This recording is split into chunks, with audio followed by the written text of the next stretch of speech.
Well, admittedly, I could be wrong, but I'm guessing after watching this, Keir Starmer might feature on a few more dartboards out there. But why? I mean, what's going on? Well, apparently, Keir Starmer, the man who, of course, in my opinion, tried everything to overturn Brexit, has kind of done it again, sort of. But according to reports, we are now apparently set to dish out money to the EU coffers under Starmer's grand Brexit reset deal. I mean, fancy that, we voted to leave and yet here we are rummaging through our pockets to fund EU bodies that will apparently be managing our food standards and carbon market rules, because apparently why not, I'm guessing he thinks. But unfortunately it kind of gets even worse for us, because not only are we paying up, but obviously we don't even get a say of the rules that we're following, because, there's no changes allowed. It's kind of like, if anything, a bit like being invited to a dinner party, bringing a dessert, and then being told to sit quietly in the corner while someone else eats it. And the documents actually reportedly make it crystal clear even that us,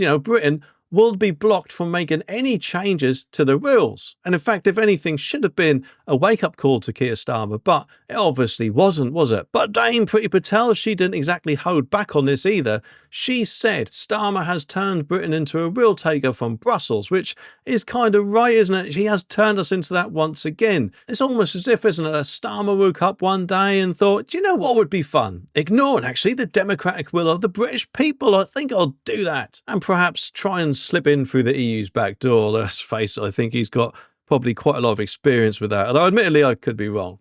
Well, let's not forget Richard Tice, the deputy leader of Reform UK, who even pointed out that Starmer has effectively signed a blank cheque on behalf of the UK.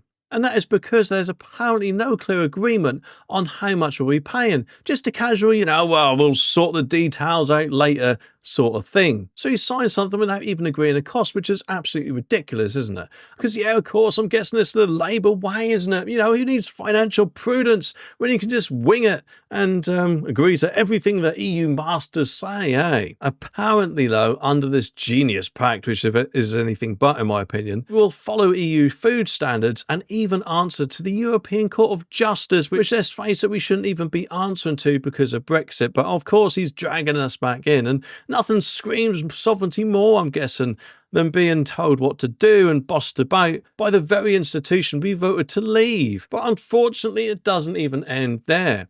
These documents also state that the UK apparently should bear appropriate costs for participation in the common sanitary and phytosanitary areas and contribute financially to supporting the EU's work in these areas, which, what's the translation of that? Well, if anything, it kind of seems it's like, thanks for leaving, but we'll still need your cheque. Thank you very much. And just to sprinkle a little bit more salt onto our wounds, the agreement explicitly says that the UK will have no right to participate in the EU's decision-making at all, so we're essentially paying for a club where we're not even allowed to sit at the table, which is absolutely brilliant, isn't it? I'm sure that is unfortunately what Labour wanted, but it is not, of course, what I'm guessing the rest of the country wanted. So I think the sooner Nigel Farage gets in, the better. Because clearly at the moment, with Starmer's version of Brexit, or this Brexit reset, it seems his motto seems to be, why respect the vote when, you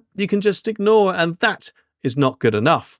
But anyway, what do you all think? Let me know down in the comments, and I'll be back very soon with some more videos. So make sure you click the subscribe button down there so you don't miss my next one.